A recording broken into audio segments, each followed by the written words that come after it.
My name is Elias Ward. I'm 42 years old and have served in the Army for 19 years. Not that I ever counted the days like some did. For me, it was always about the mission and the men I stood beside. I built my career the hard way, piece by piece, often in silence. From training simulations to logistics frameworks, I wrote most of the systems our unit relied on while others were still figuring out how to sign into the portal. I wasn't flashy, and I never cared much for medals. What mattered was that things worked, and they worked because I was behind the curtain making sure they did.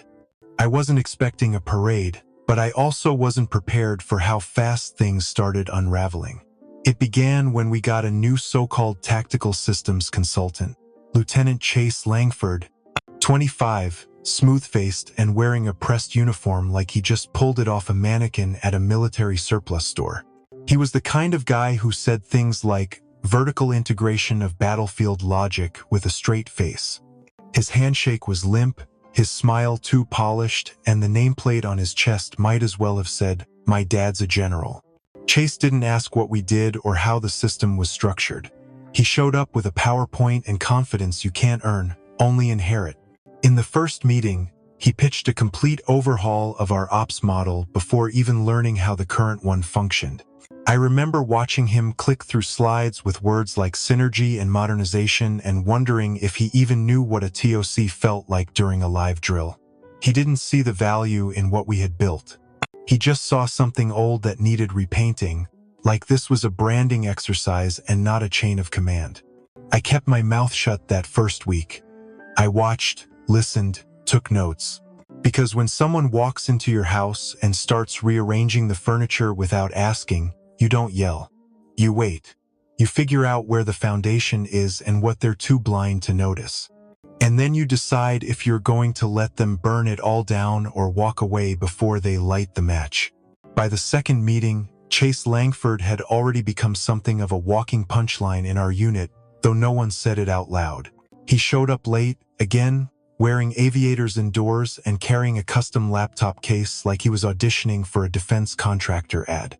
He dropped terms like lean battlefield interfaces and tactical optimization nodes with the confidence of someone who thought jargon was strategy. His voice had that rehearsed smoothness, like he'd practiced in the mirror and believed every word would change the world. He didn't ask for feedback. He didn't pause to check if anyone understood him. He talked like we were just the audience in a TED Talk that hadn't been invited. Most of the guys in the room were seasoned, with sand still stuck in their boots from deployments. They sat still, eyes forward, the kind of silence that wasn't respectful, it was strategic. Nobody wanted to be the first to challenge the general's son. But you could feel the tension thicken every time he clicked to a new slide with arrows pointing at boxes labeled agility, digitization, or worse, synergy. He once suggested we replace our logistics tracker with a mobile-first AI dashboard. Said it would gamify resource flow. I didn't even blink. I just wrote it down and underlined it twice, like I was collecting punchlines for a future stand-up set.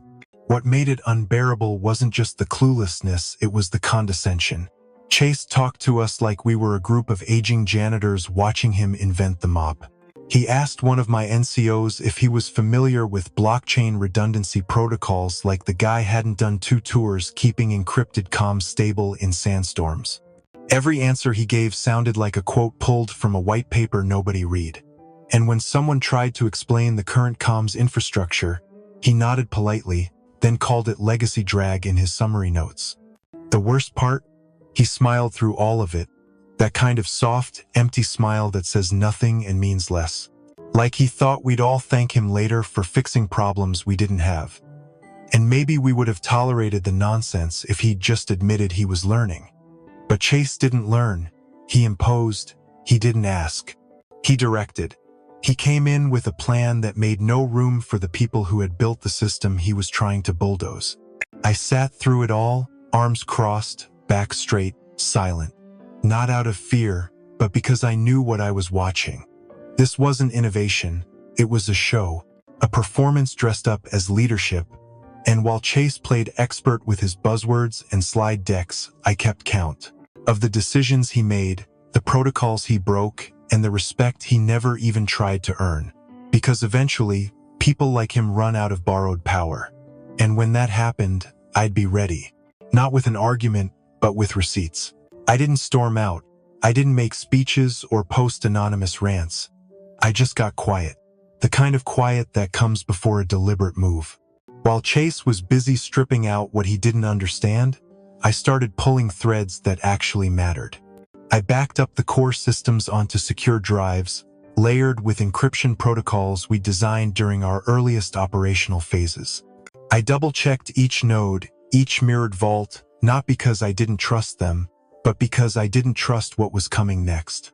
At night, after the halls were empty, I went into the old archives. Physical files, actual paper, buried under years of dust in the drawer we used to call Plan Z. It didn't take long to find it. A copy of the original integration agreement, dated and signed back when this entire tactical infrastructure was still a pilot project. Clause 7, 4b. My initials sat right beside the words, "Sole architectural authority remains vested unless contractually revoked by signatory." I stared at that sentence until it sunk in like muscle memory. No revocation, no reassignment. Nobody had touched it because nobody even remembered it existed. That's how old it was. But legal didn't care about memory. Legal cared about language. I flipped to the back, checked the timestamp, ran a verification scan through our archive digital chain. It was intact.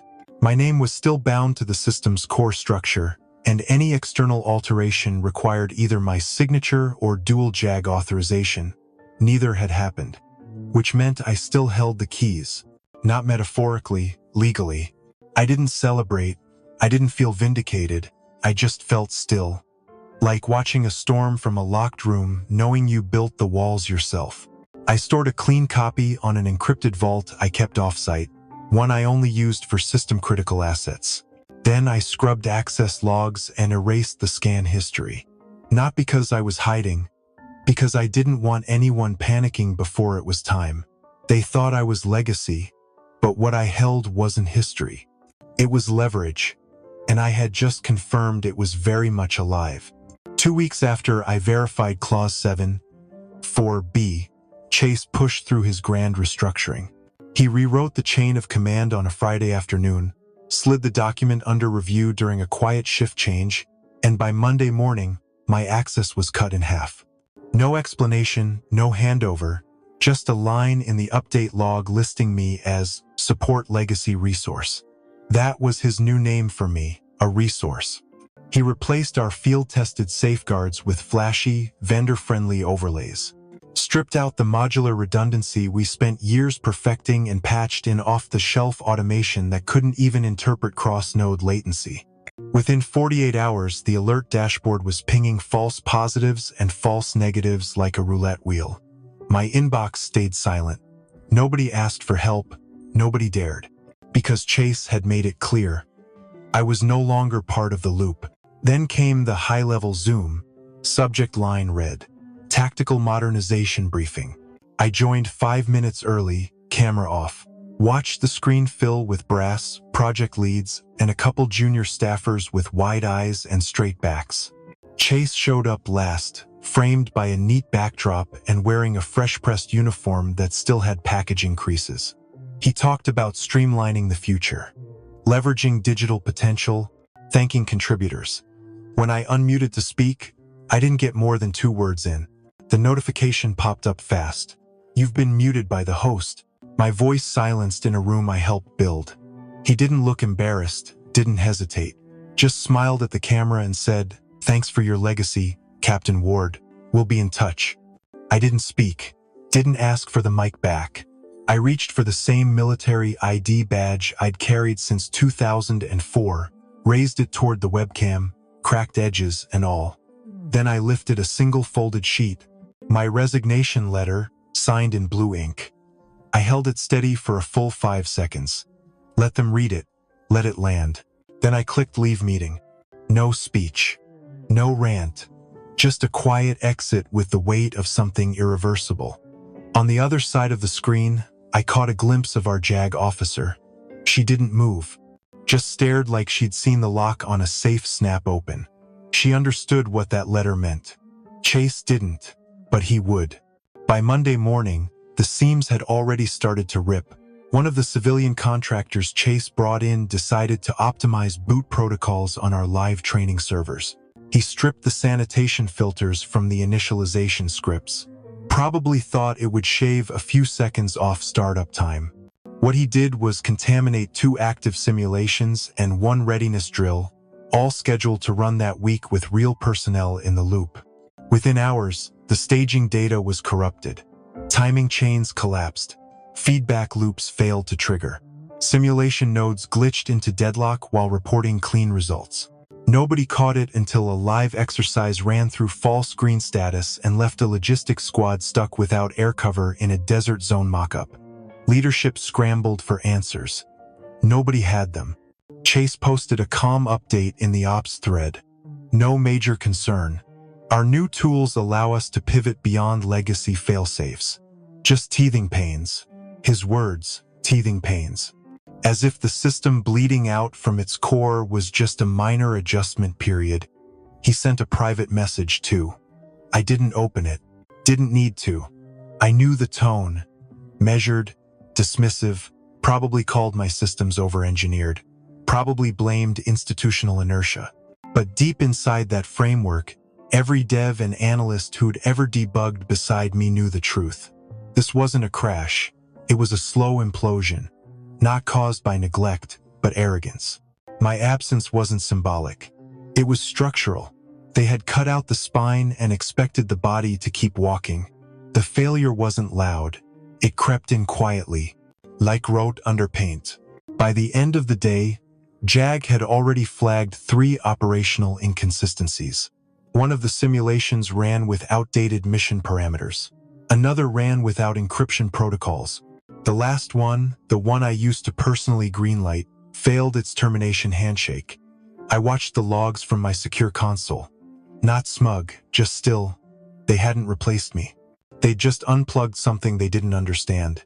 And now the lights were flickering. The JAG office called an emergency meeting at 0740. Gwen was already there, sleeves rolled, hair tied back, eyes sharp. She didn't speak at first. Just handed out printed copies of the original system authorization agreement. The room went quiet as eyes scanned the bold section header, Clause 7, 4B. One of the junior officers began reading it aloud, his voice catching when he hit the phrase, "Any and all alterations to the core operational architecture require signature from the original architect." The realization landed like a dropped weapon. They couldn't touch the root code. Couldn't even patch the system without my sign-off.